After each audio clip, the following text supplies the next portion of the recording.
I want to tell you about how to have a successful strategy interview or marketing interview or advertising job interview. So I'm going to tell you when I was successful, 2 times when I was successful in agencies and 1 time where it didn't work. Because we always love to hear a bit of a car crash too. So the first one I'm going to tell you about was when I got my job at BBH, because this is a big move. It was like when I'd moved from Australia to New York, and it's an interesting one because I felt like the job I was put forward from a recruiter was for a strategy director, and that stage I had worked at kind of small agencies in Australia but never been taught strategy. I was very digital and social focused, didn't have the skills and everything else. But what I had done was, I think I had stuff that they were looking for, and this is often really important in strategy roles, is your experience and what makes you, maybe you think, not right for the job is probably actually your biggest benefit. The thing that I often say is, like, people coming from other agencies, and I've had this myself, people coming from media agencies who are trying to get jobs in creative agencies, don't try to hide your past of, oh, I've been working at media agencies, maybe I'm not going to be good at this job. That's actually the stuff that people want. So I used to be desperate to hire media agency people because I wanted to learn the skills of media buying and planning. And so don't try to hide that. And for me, it was my digital and strategy, social background. I was going into a TV agency. Why would they want to hire someone like me? But what I'd gone in with was a deck of my work, and I think this really helped. So when I went in, I had a presentation, and I started the interview. I was like, hey, how you doing, blah, blah, blah. Do you have like 2 minutes and 53 seconds? I just want to walk you through some of the work that I've done. So I'd go, hey, here's my work, and I'd show them the 3 campaigns I liked, and then I had, I think, like comms frameworks and a couple of the key, like what I thought then were the strategy slides, which honestly they were. Like, it was just more digital kind of strategy, like comms frameworks, ecosystems, and that type of jazz. And then at the end of it, it ended with a presentation. It ended with a slide which was talking about my ambition, and my ambition was, and oh my God, I cringe when I look back at this, was like, I want to be a wide receiver. I want to work at an agency that had wide receivers, or I even forget the analogy now myself, but I think I wanted to be the wide receiver, which was I wanted to work somewhere where they sold these long bomb ideas that no one else was going to buy. Like, this work's so ambitious. How are we ever going to sell this? The risky ideas, the creative ideas. That's where I wanted to work. Someone who goes all the way down the field and catches the big risky passes. And so I wanted to be the wide receiver of advertising. I wanted to work at the wide receiving of advertising. The analogy really kind of was a bit stumped there.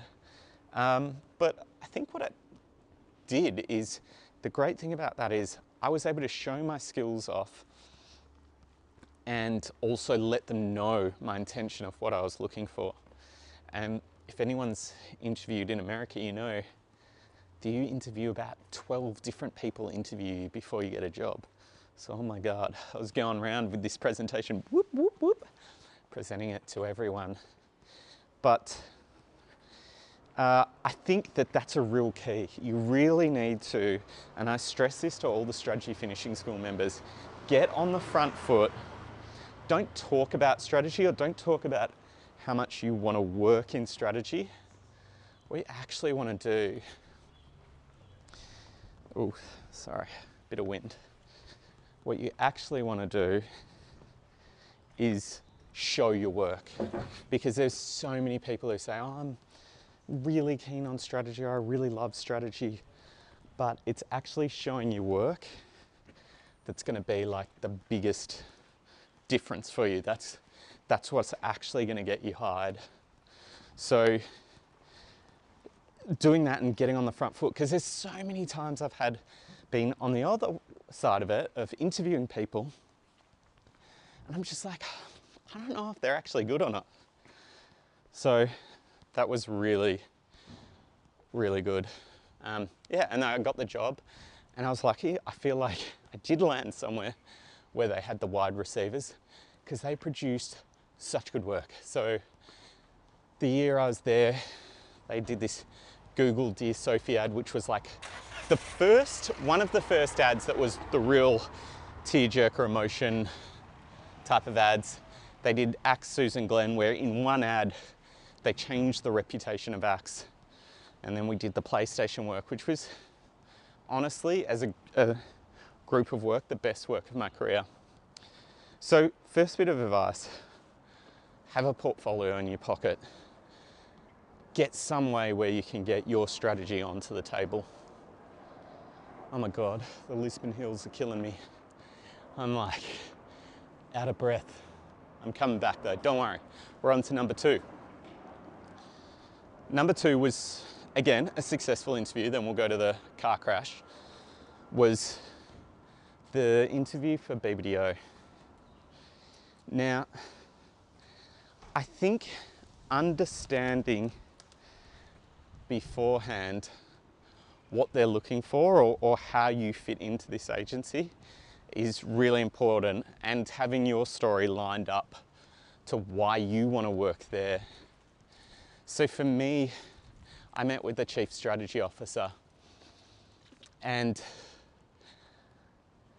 it was really clear for me like why I wanted to work there, which was simple. My idea is that with strategy, you learn best from doing campaigns. And I think that was a bit of a frustration. BBH was a much smaller agency, and I only got to make so many campaigns, where in Australia, you're pumping them out all the time. BBDO, massive agency. So all my best learnings came from when I was working at a place where lots of campaigns were going. BBDO, 800 people, lots of campaigns. So I said to them, I was like, I can make a great, this works really well for me because I learned so much from campaigns. Let me show you what I've learned from all these campaigns, and this is why I want to work here. This is what I think I can bring to you. I can connect a whole team together, and what I'm going to do is I can't work on all those campaigns. There's like 38 clients, but I'll make sure that knowledge sharing happens. I'm great at that, and show proof points of how I'd done that.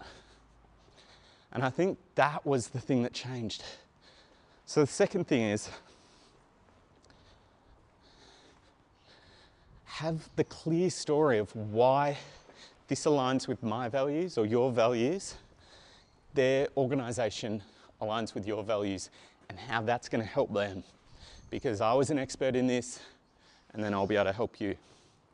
So they're the 2 things. Third thing, when I was moved to New York, before I met with BBH, my interview was for a strategy role at Ogilvy. And oh God, what a car crash.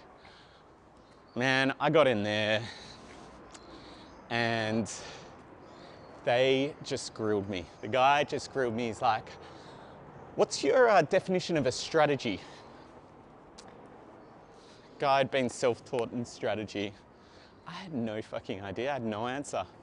So grilled me on the fundamentals of strategy. It was clear I just had none of that. And luckily I learned that at BBH, but at the time I had none of that. And I think that's a massive thing. You need to have your fundamentals and your definitions of the key terms and examples to show for it.